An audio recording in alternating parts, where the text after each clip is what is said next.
Gandang hapon mga kaibigan. Alas 4:30 na po. Yan po ay aking iniinom tanglad. Nag-toasted bread muna tayo. Hindi muna tayo nagprutas.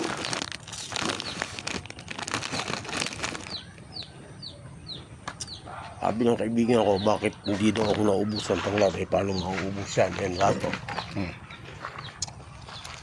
Bagong tanim yan. Ilang puno yan? 5. Yan, 2. Yung hilerang yan, siguro 4 ang nandiyan. Doon sa bandarom. Yung malalaki ko, yun sa likod ng kubo. Yan, ilang puno yan pag ano. Bago maubos isang puno, yung isa, pwede namang i-harvest. Diba? Okay. Halika't samahan mo akong merienda na may kasamang tanglad tea.